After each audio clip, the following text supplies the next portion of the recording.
Il était une fois dans la montagne un jeune aventurier qui s'appelait Jordi. Il regardait souvent le ciel bleu et les oiseaux qui chantaient et qui volaient vers les nuages. Il adorait se promener avec son grand chien blanc, accompagné de sa princesse Charlotte, qu'il aimait tant. Tous les trois, ils s'allongeaient souvent près de la rivière pour écouter le bruit de l'eau qui coulait sur les rochers. Leur grand chien blanc s'appelait Aiko. Il aimait courir et jouer. Il sautait, puis il s'amusait avec les animaux de la forêt. Un jour, lors d'une belle nuit étoilée, Jordi était allongé sur le dos pour regarder les étoiles qu'il y avait dans le ciel.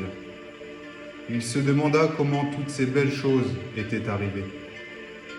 Voici que tout à coup, il entendit une voix merveilleuse lui dire au fond de son cœur : « À toi, mon être de lumière, je suis le créateur du ciel et de la terre, celui qui a créé tout l'univers. Sache que tu as tout près de ton cœur mon esprit d'amour et de vérité. Je suis présent pour toi tous les jours de ta vie, pour te combler de paix et de bonheur. Comme ton père et ta mère, je te protégerai pour toujours et à jamais. Je te chuchoterai au plus profond de ton âme. Mon fils, fais le bien sur la terre. Ainsi, pardonne et aime ton prochain comme toi-même. Je purifierai ton cœur et ton esprit de ma blancheur éternelle. Une blancheur comme celle de la neige qui se repose tout là-haut sur les montagnes. Je te parlerai dans un langage d'amour et de vérité, pour que tu puisses ressentir dans ton cœur ma splendeur et mon amour divin. Un jour, je t'emmènerai sur le véritable chemin de ton destin, pour que tu puisses t'envoler de tes propres ailes, comme ce bel oiseau qui vole tout là-haut dans le ciel. Je ferai de toi mon être de lumière, comme le soleil qui brille en plein midi. Tu brilleras de mille feux, et partout où tu marcheras, mon esprit te guidera.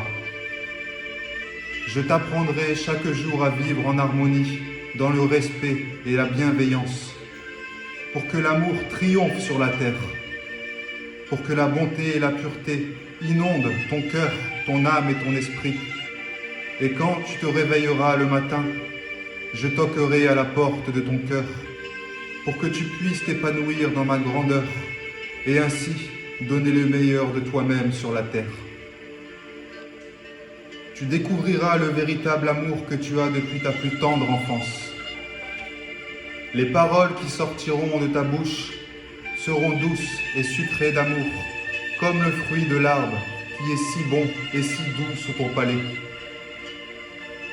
Tes actions seront remplies de grâce et de gentillesse, et dans ton esprit, tu laisseras toute la place à des pensées d'amour, car sache que l'amour sera pour toi ton ami le plus fidèle.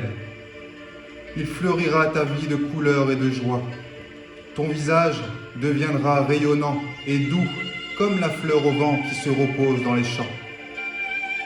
Mon esprit d'amour te protégera pour toujours. Et si un jour la tristesse et les larmes coulent sur tes joues, je serai présent, tout près de ton cœur, et je te dirai : ne sois pas triste, mon enfant, car je suis là pour toi, dans les bons comme dans les mauvais moments de ta vie. Je te protégerai à chaque instant, et je te mettrai en sécurité sous mes ailes d'ange, pour que tu puisses ressentir dans ton cœur tout l'amour que j'ai pour toi.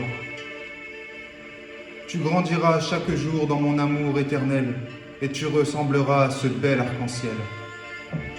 Ton regard deviendra semblable au mien, rempli de compassion et d'amour. Tes yeux seront le reflet de ton âme, une âme claire et limpide. Je ferai de ta vie un long fleuve tranquille. Tes jours seront doux et paisibles, comme le bruit du vent qui souffle sur la mer. Tu ressentiras comme moi le besoin de venir en aide aux plus pauvres de ce monde. Et moi, je me glorifierai en toi pour cet amour divin que tu portes dans ton cœur. Mon fils, Ma fille, à toi qui entends mes paroles, reçois-les avec joie, honneur et fidélité, car elles seront pour toi un cadeau précieux.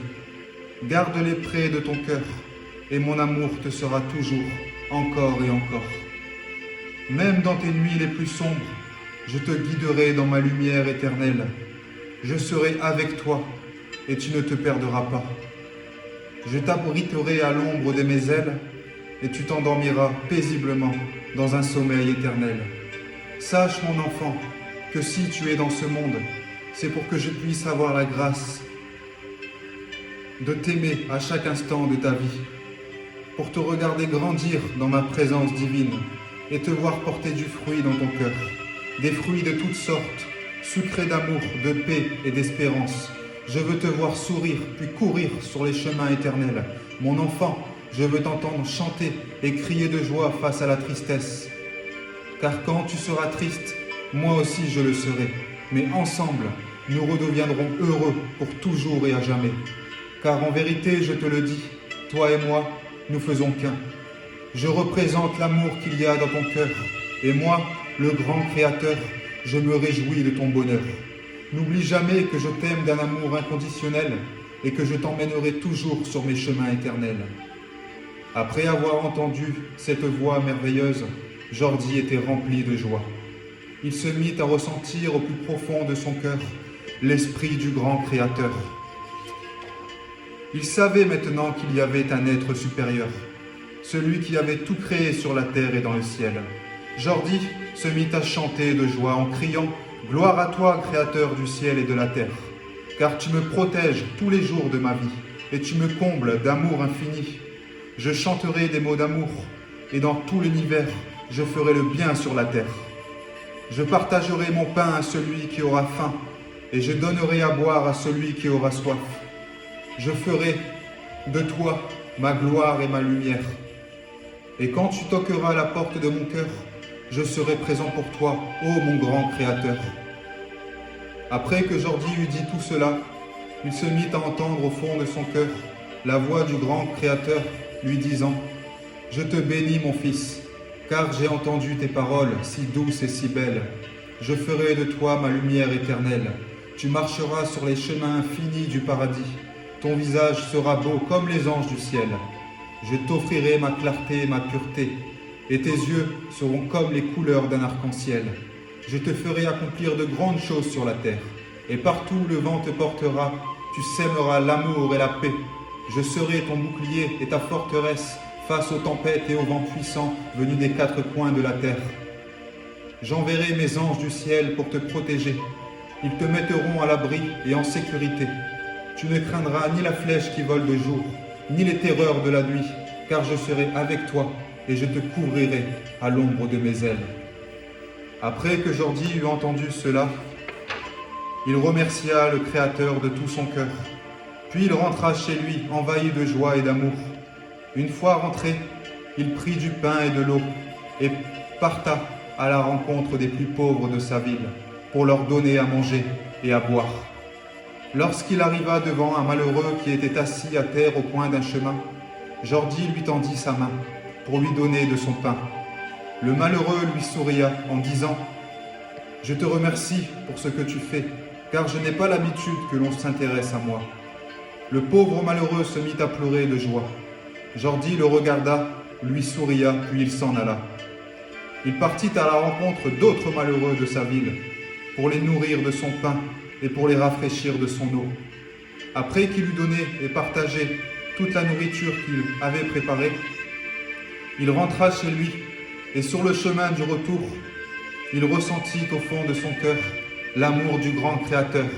Il entendit sa voix merveilleuse lui dire « Sois béni et glorifié, mon fils, car tu as été généreux avec les plus pauvres de ta ville.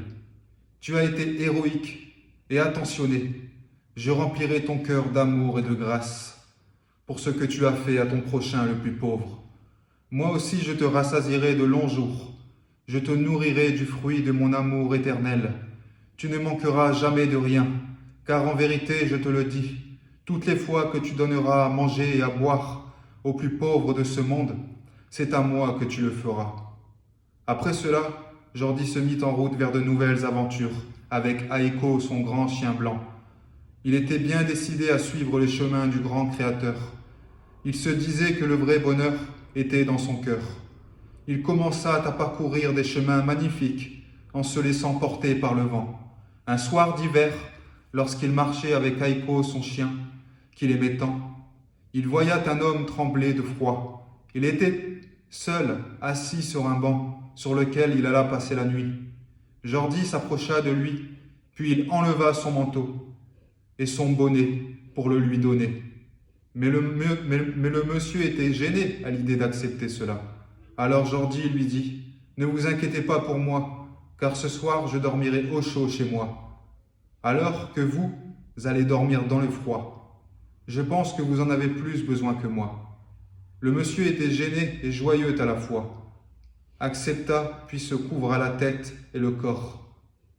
Les fêtes de Noël approchaient à grands pas. Jordi décida donc de ne pas s'arrêter là. Il sorta de sa poche un billet d'un certain montant et le lui donna en lui disant « Tenez, monsieur, c'est votre cadeau de Noël. Faites-en bon usage. » Le monsieur ravi le regarda, les yeux remplis de joie, puis il accepta. Après cela, Jordi lui souria et il s'en alla. Le lendemain, il partit s'acheter dans son magasin préféré une nouvelle veste d'aventurier. Chaque matin, il prenait comme à son habitude Aiko, son beau chien blanc, puis parta très tôt le matin à la mer pour écouter le bruit des vagues qui s'échouaient sur les galets et qui claquaient sur les grands rochers. Le soleil ne s'était même pas encore levé, le ciel était encore étoilé. Tous les deux, ils couraient, puis ils jouaient. Tout à coup, Jordi s'arrêta pour contempler les étoiles du ciel. Puis il chanta des mots d'amour à l'Éternel pour ce nouveau jour et ce nouveau souffle qu'il avait en cadeau dans sa vie. Voici que le jour se lève. Jordi se mit en route pour aller travailler. Chaque jour, il rend visite à des personnes âgées. Il leur prépare à manger, les aide à s'habiller et à se coiffer. Aujourd'hui, il va chez Paul, un papy de 89 ans. Il est très gentil et poli avec Jordi. Tous les deux, ils font des parties de pétanque et des balades. Parfois, ils vont s'asseoir sur un banc, puis ils discutent et ils rigolent. Comme un grand-père avec son petit-fils, ils s'aiment et ils se respectent. Paul aimerait retourner à son travail qu'il avait dans le passé, mais son vieil âge et son état de santé ne lui permettent plus cela. Malgré tout, il reste souriant et il va toujours de l'avant. Voici qu'il est bientôt midi. L'heure du déjeuner approche. Alors, pour faire plaisir à Paul, Jordi se rend à la boulangerie, lui acheter une part de pizza et son gâteau préféré. Un gâteau crémeux puis sucré à la fois. Paul, en voyant cela, il s'en lèche les babines, en disant joyeusement à Jordi « Merci mon grand ». Après que Paul eut fini de manger, le ventre bien rempli, il aime se reposer confortablement avec les jambes allongées sur son canapé. Il est tranquille et détendu. La belle vie, quoi. Le temps que Paul se repose, Jordi se met à écrire un livre. C'est son exutoire. Il adore écrire des belles phrases d'amour. Il a d'ailleurs écrit ce livre que vous lisez actuellement. Voici que l'après-midi touche à sa fin. Paul se réveille de sa longue sieste. Il regarde Jordi en s'étirant et lui dit « Salut Bélo, est-ce que tu crois qu'il y a du football à la télévision ?» Jordi lui dit alors « Oui, bien sûr, je vais te mettre le programme de sport. » Tranquillement, Paul se met devant le match de football, le temps que Jordi lui prépare son dîner. Après avoir bien mangé et bien digéré, la journée s'achève. Le soleil commence à se coucher, la nuit et les étoiles vont bientôt apparaître.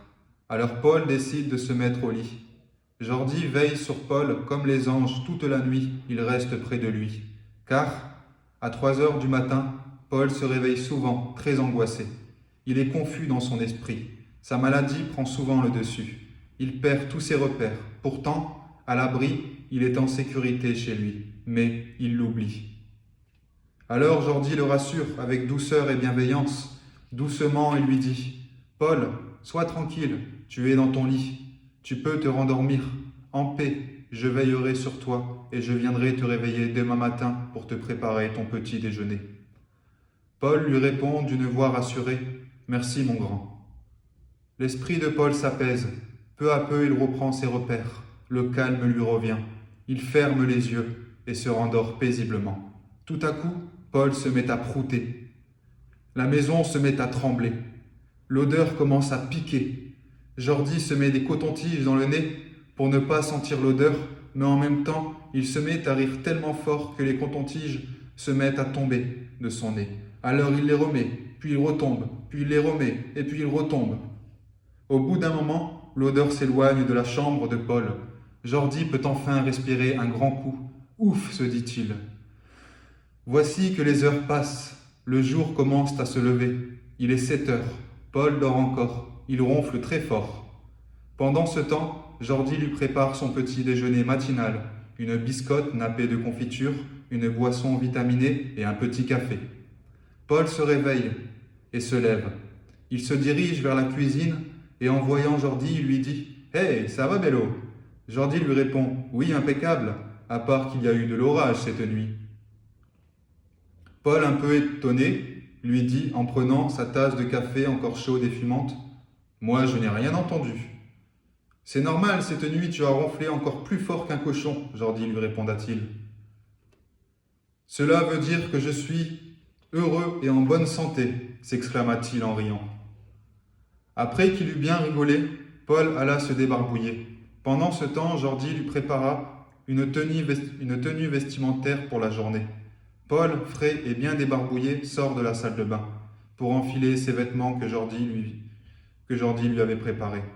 Il lui vient en aide pour l'aider à enfiler ses chaussettes et surtout, il n'oublie pas la chose la plus sacrée à ses yeux, ses bretelles. Voici qu'il est déjà 8 heures. Jordi doit partir aider une autre personne âgée. Il dit au revoir à Paul et il se met en route pour aller chez Paulette, une dame qui a 82 ans. Paulette habite seule dans une grande maison, près de la mer. Son jardin est paisible, il y a des fleurs et des arbres. On aperçoit la mer à l'horizon. Le chant des mouettes et des cigales sont présents toute la journée. Il y a tout pour se sentir bien. Mais malgré cela, Paulette se sent seule. Elle est triste et malheureuse. Son mari est décédé, ses enfants ont grandi. Elle exprime souvent son mal-être. La peur de se retrouver seule l'envahit. 9 heures, Jordi arrive à sa maison.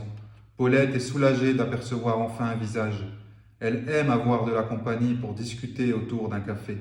Parfois, Paulette et Jordi vont se promener dans un parc très paisible.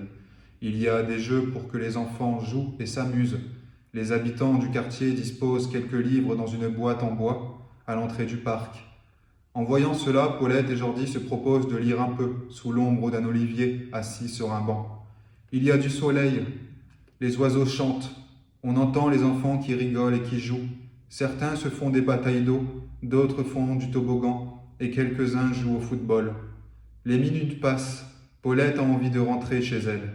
Quand elle sort, elle se sent un peu désorientée. 11 heures, Jordi commence à préparer à manger pour Paulette. L'après-midi, ils font des jeux de société. Ils aiment faire des parties de Scrabble. Jordi est pas très bon en orthographe. Colette lui corrige ses fautes. Les heures passent. Jordi doit bientôt partir. Sa journée de travail est bientôt terminée. À 17 heures, il s'en va. Colette commence à angoisser. Elle ne veut pas se retrouver une fois de plus seule.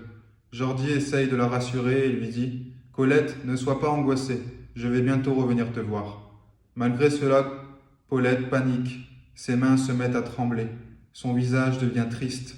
« Comment je vais faire ?» dit-elle. « Je vais me retrouver seule, et s'il m'arrive quelque chose, j'ai même pas un numéro à qui appeler. » Jordi lui dit « Paulette, le numéro de tes enfants sont écrits dans ton agenda. Si tu as besoin de quelque chose, tu pourras les appeler. » « Je n'ai pas le numéro de mes enfants, dit-elle d'une voix étonnée.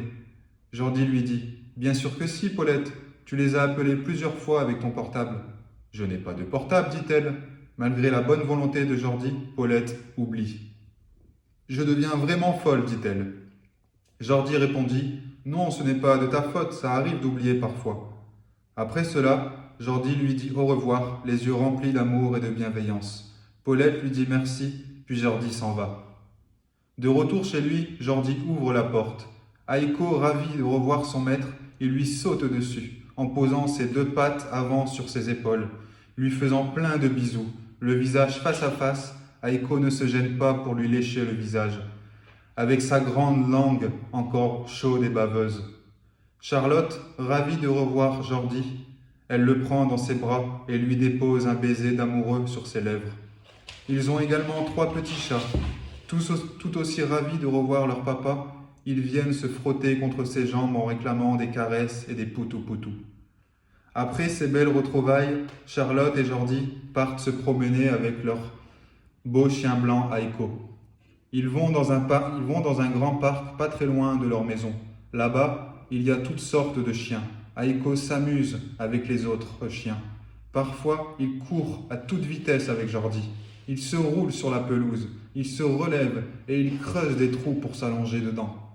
Parfois, il s'allonge sur le dos pour avoir des caresses sur le ventre. Voici qu'il est bientôt l'heure de rentrer pour dîner. Le soir, le temps que Charlotte épluche les pommes de terre, Jordi, lui, s'occupe de préparer une vinaigrette délicieuse. Justement, en parlant de cela, il serait ravi de vous faire partager sa recette. Pour cela, il vous faudra mettre dans un bol une cuillère à soupe de mayonnaise, ensuite verser 3 à 4 cuillères de vinaigre balsamique, remuer en touillant délicatement jusqu'à ce que la mayonnaise devienne de la même couleur que le vinaigre balsamique. Après cela, vous aurez besoin d'une échalote. Épluchez et coupez-la très finement. Ensuite, mettez le tout dans la vinaigrette et mélangez délicatement. Puis, pour terminer en beauté, versez une cuillère à café de miel, puis mélangez doucement. C'est prêt, vous pouvez goûter, vous allez adorer. 18h, la petite famille se réunit à table. Aiko ne manque jamais le rendez-vous. Il a l'habitude de s'allonger au pied de la table, la tête posée sur le sol, les yeux levés. Il lève ses yeux et observe Charlotte et Jordi de gauche à droite, sans s'arrêter. « Moi aussi, je veux déguster ce que vous mangez, se dit-il, avec son air si mignon. Il fait les yeux doux. Charlotte et Jordi craquent. Ils ne peuvent pas résister à ses beaux yeux. Aiko a enfin le privilège de goûter leur nourriture si bonne et si douce. « Miam, c'est trop bon, se dit-il. » La soirée est bientôt terminée. Charlotte et Jordi vont bientôt aller se coucher. Souvent le soir, avant de dormir, Jordi se recule dans sa chambre chez lui. Seul dans le silence, il lève les mains vers le ciel et dit « À toi, mon grand Créateur, à celui qui a créé le ciel et la terre, merci pour cette belle journée que j'ai vécue. D'un cœur sincère, je t'envoie mon amour et ma gratitude. Puisses-tu veiller sur ma famille et mes animaux. De même, je prie pour tous ceux à qui le cœur est rempli de tristesse et d'amertume. Je souhaite qu'ils soient heureux et remplis de joie dans leur vie. Que ta lumière et ton amour les guident chaque jour pour qu'ils puissent trouver leur bonheur. Amen.